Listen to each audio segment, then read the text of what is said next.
Welcome back to my YouTube channel. Please subscribe and share.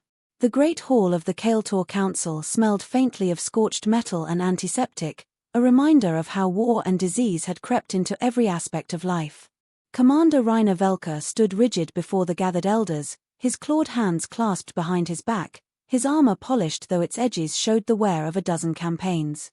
His people prided themselves on strength, yet as the plague spread through their cities and power grids failed one after another, even the proudest warrior could see the truth. The Kael'tor were faltering. Rainer's voice carried over the chamber with the weight of reluctant duty. We have exhausted our reserves. The medical vats produce half of what we need. Energy relays collapse faster than we can repair them. If we do not accept outside aid, Kael'tor will wither within a generation. Murmurs rippled through the chamber.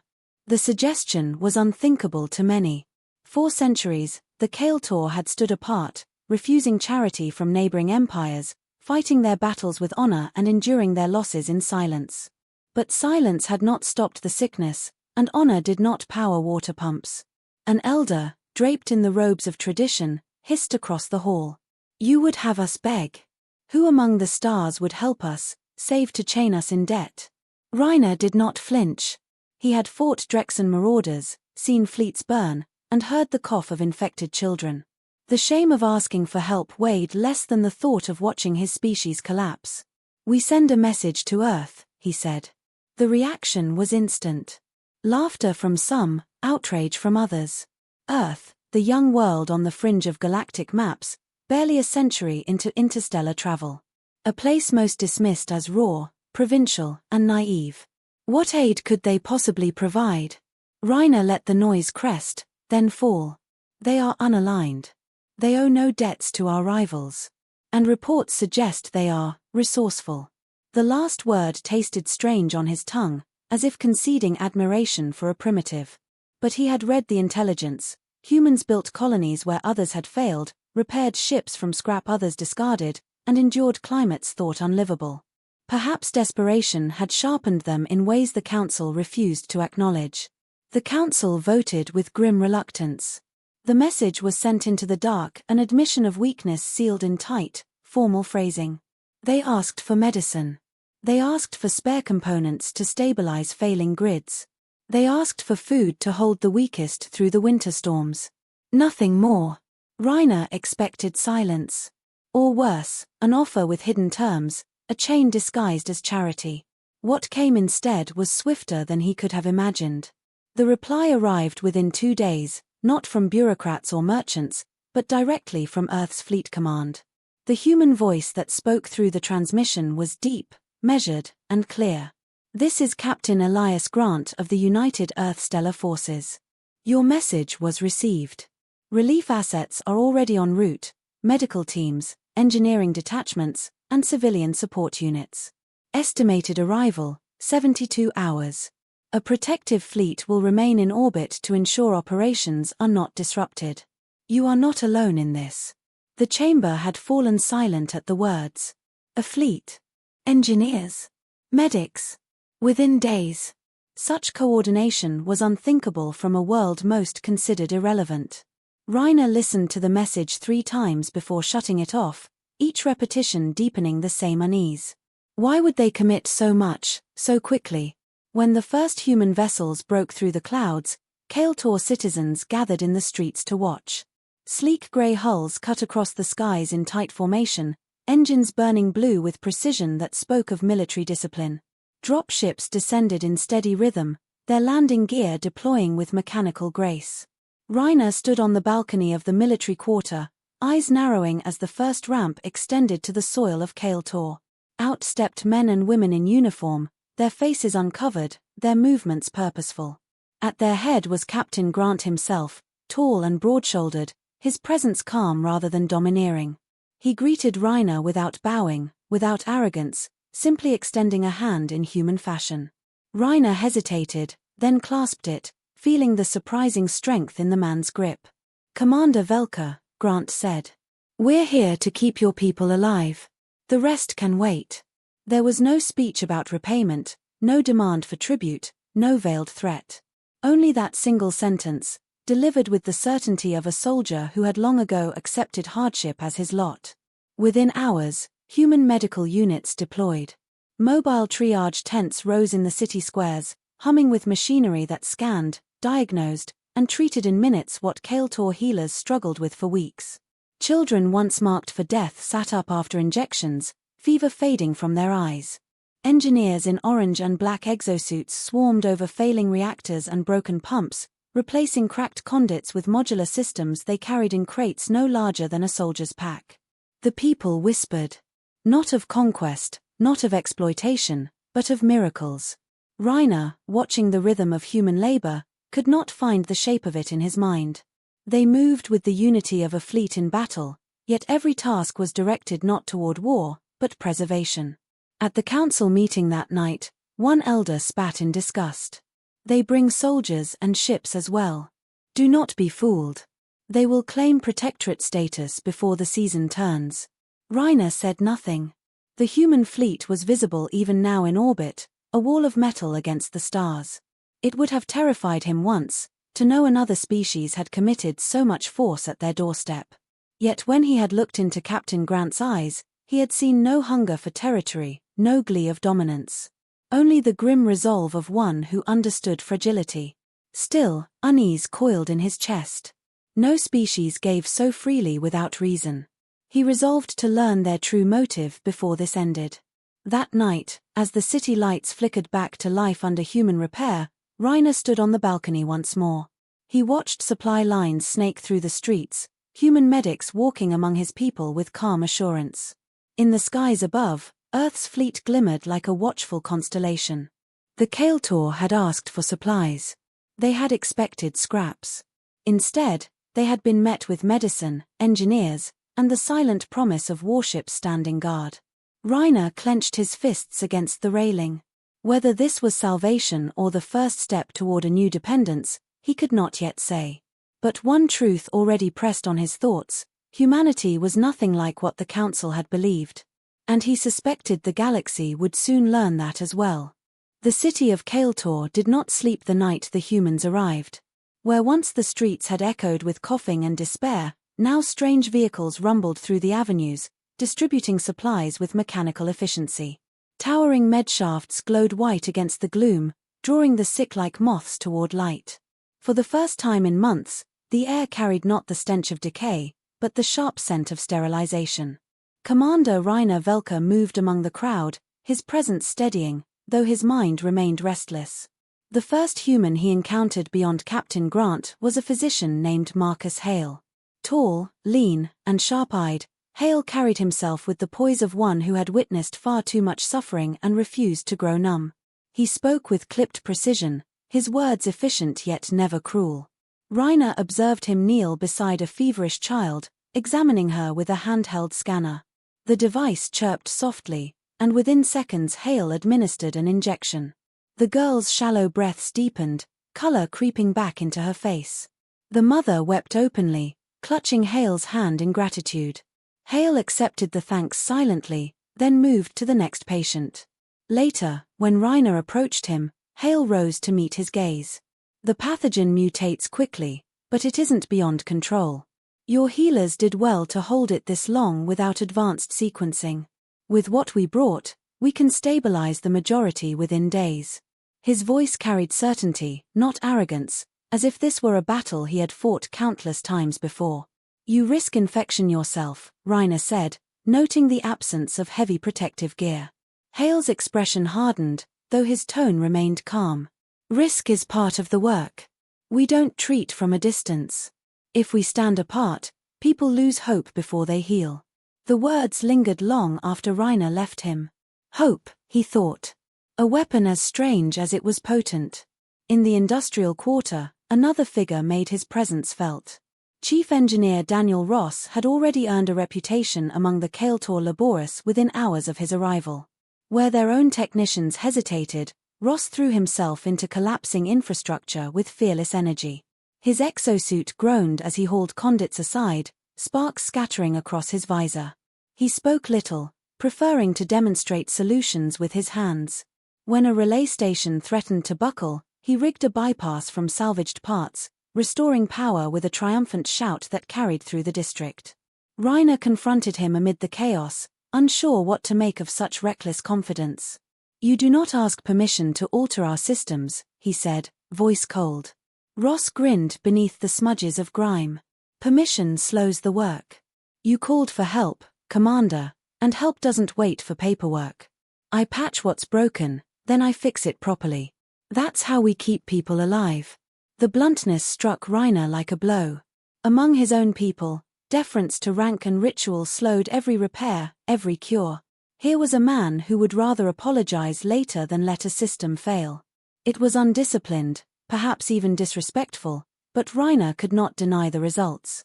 Lights blazed in windows that had been dark for months, water flowed clean through pipes long clogged with rust. Still, whispers spread across the city. The Kael'tor elders muttered that humans brought aid not from generosity, but from hidden ambition. Rumors claimed the soldiers stationed at supply routes were mapping the city for conquest. Some believed the fleet overhead was not protection, but a noose tightening slowly. Reiner carried these doubts into his next meeting with Captain Grant. They met in the shadow of a restored power hub, its turbines thrumming under Ross's repairs. Grant stood beside a transport, arms folded, observing the organized flow of crates. His presence was quiet, but the soldiers nearby seemed to orient themselves around him as though gravity bent to his will. "You move with speed and precision," Reiner said carefully. "Too much for a people we were told had little reach." Grant regarded him with level eyes. "You asked for supplies. We sent what was needed. Medicine to heal, engineers to rebuild, soldiers to protect. That's the whole of it." "Protection," Reiner repeated, tasting the word. "From whom?" Grant's expression did not change, but his tone softened. "From anyone who might see your weakness as an opportunity. The galaxy is not gentle, Commander. We've learned that the hard way." Reiner studied him for a long moment. There was no boast in the man's voice, no hint of superiority. Yet there was iron beneath the calm, a certainty that humanity did not extend its hand lightly. Days passed, and the transformation became undeniable. Clinics overflowed not with the dying, but with the recovering. Power grids stabilized. Markets reopened. Children laughed in streets once filled with silence. Yet the unease of the elders only deepened. They demanded to know the cost that would eventually be called. Reiner carried their fears when he returned to the field hospitals. He found Hale bent over a table of samples, his eyes shadowed with fatigue but his movements steady. "You give much," Reiner said. "What do you expect in return?" Hale looked up, blinking slowly. "Lives saved. That's all I came for. Nothing more." The physician's gaze did not waver. "If the day comes when Earth asks for aid, I hope others remember we stood with them. That's repayment enough." The simplicity of it unsettled Reiner more than any demand could have. He turned away, troubled by a generosity that defied calculation.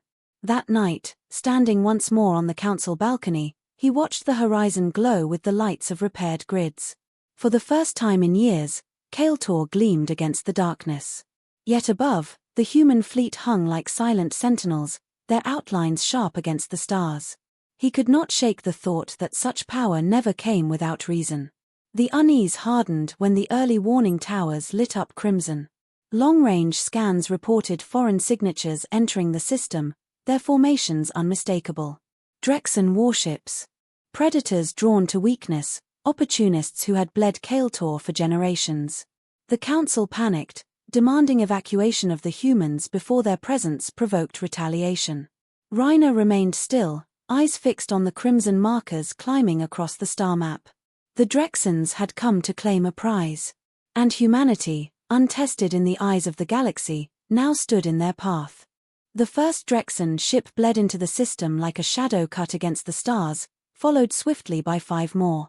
Their hulls were jagged, predatory, bristling with weapons designed not merely for war but intimidation. Kael'tor citizens gathered in the streets, staring upward as if the sky itself had turned hostile.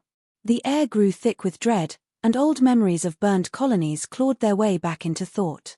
Commander Reiner Velker watched the display from the military control tower, his claws digging grooves into the railing. He knew the Drexens well. They never came to negotiate. They came to take, to grind down their prey until survival itself became a concession. Yet this time, the Drexens had not arrived to find his people alone. The humans responded with frightening calm. Alarms sounded across their ships, but there was no panic, only precise coordination. Earth's fleet reoriented in silence, defense grids snapping into alignment, gun batteries charging with disciplined patience. To the Kael'tor technicians watching beside Reiner, it looked like the prelude to annihilation. To the humans, it was routine. A transmission cut across every channel, the Drexen warlord's voice filling the command chamber. Harsh and mocking, it carried the weight of centuries of dominance. Kael'tor, you crawl for scraps from primitives and expect to rise again? Pathetic. Earth, if that is what you call yourselves, you will withdraw at once. This system belongs to the Dominion. Your presence here is trespass. Reiner expected outrage from Captain Elias Grant, yet the human commander's face appeared on the shared feed utterly composed. This is Elias Grant, United Earth Stellar Forces. Relief operations are in progress. Any interference will be met with resistance. Withdraw your vessels. The Drexen laugh was a roar of contempt. You dare posture against us? We could tear your hulls open before your crew even screams. The human fleet's comms remained steady, a new voice rising above the static. Admiral Jonathan Reeves, recently arrived with the bulk of Earth's reinforcement, spoke with a measured cadence that carried more weight than any threat. You mistake restraint for weakness. Stand down and no harm will come to you. Push further, and you will learn how wrong you are. Reiner's breath caught. The Kael'tor had lived under the Drexen yoke long enough to know defiance usually ended in slaughter. Yet the humans did not flinch. Their fleet shifted into defensive formation, layers of interlocking shields and adaptive drones forming a lattice around Kael'tor's orbit. Where the Drexens flaunted cruelty, humanity showed preparation.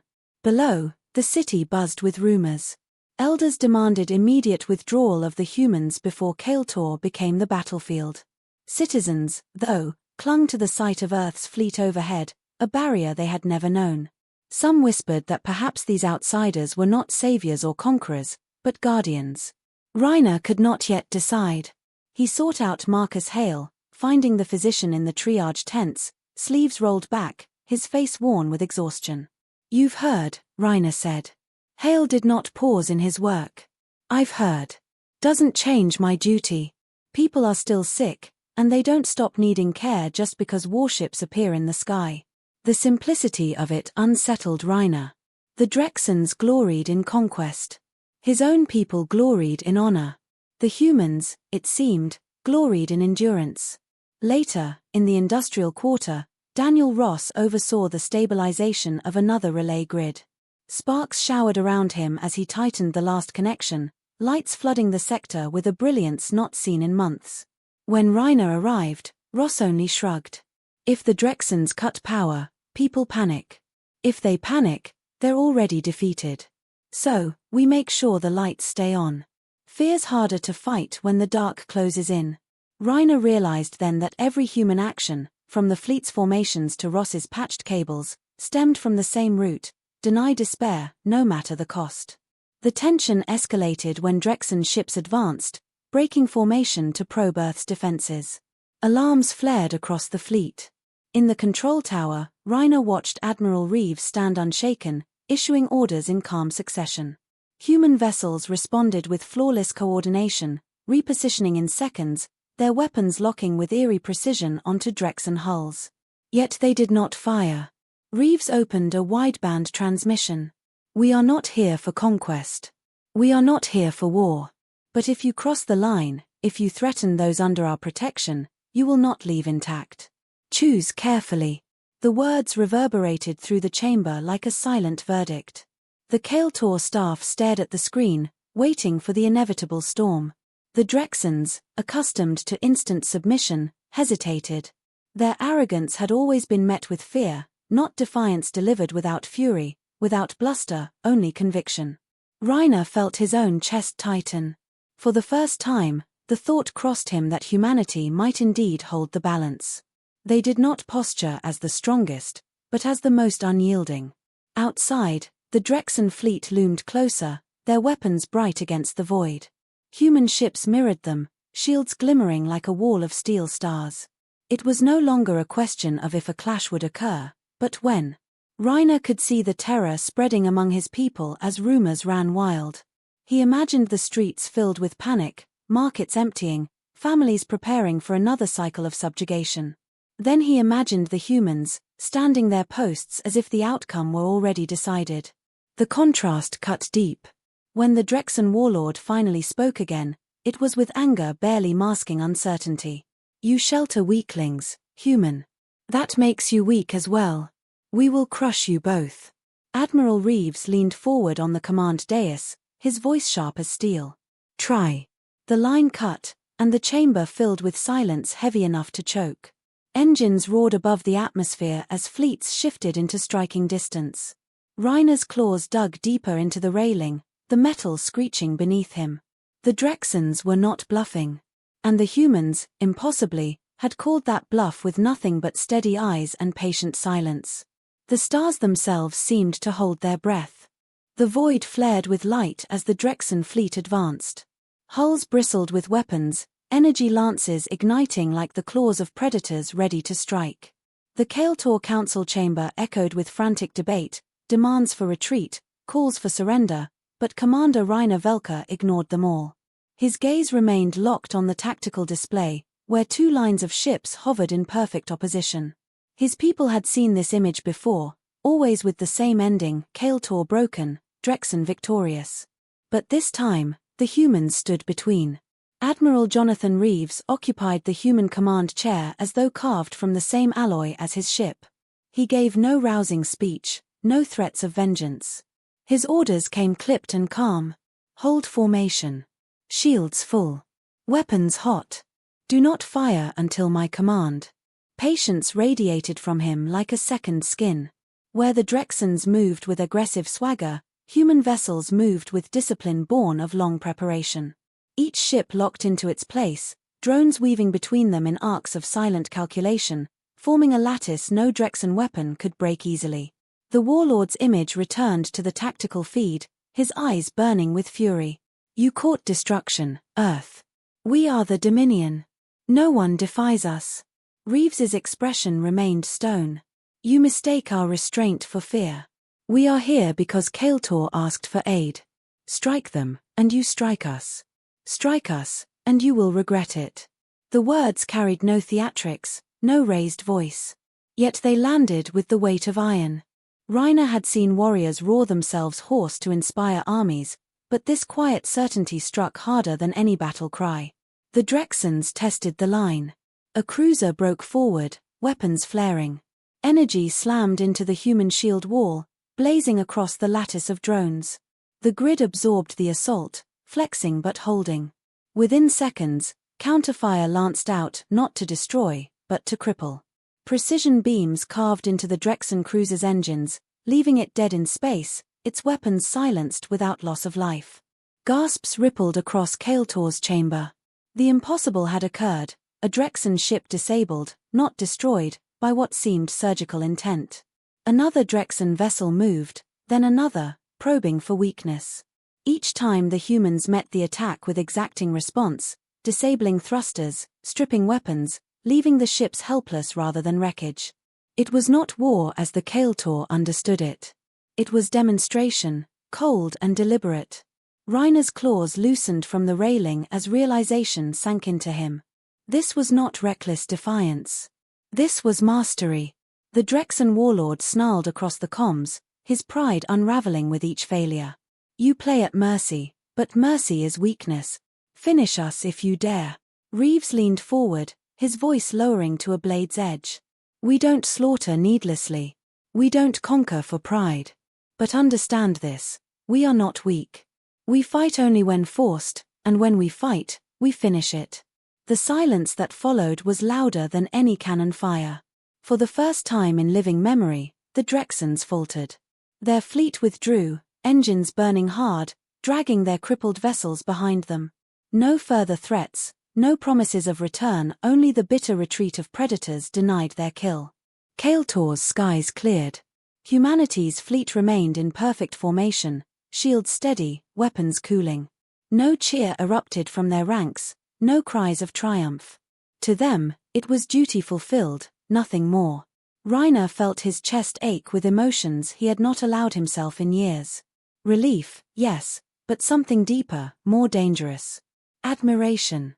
He found Captain Grant on the ground later, speaking quietly with the engineers who had held their posts even as battle threatened overhead. "You stood firm against predators who have broken us time and again," Reiner said, approaching him. "Yet you claim no victory, no spoils." Grant shook his head. "We came because you asked. That's all.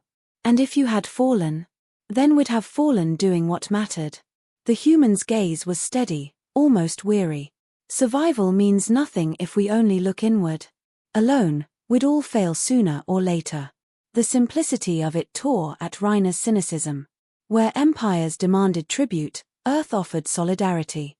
Where predators feasted on weakness, these humans placed themselves between hunter and prey without hesitation. He later addressed the council, standing taller than he had in years. "We asked for supplies. They brought more. They brought medicine, they brought engineers, they brought soldiers ready to bleed for a people not their own. And when the Drexens came, they did not abandon us. They held the line, not for gain, but for principle. I have misjudged them. Perhaps we all have." The chamber fell into uneasy silence. Some elders still muttered about hidden motives, about debts yet to be called.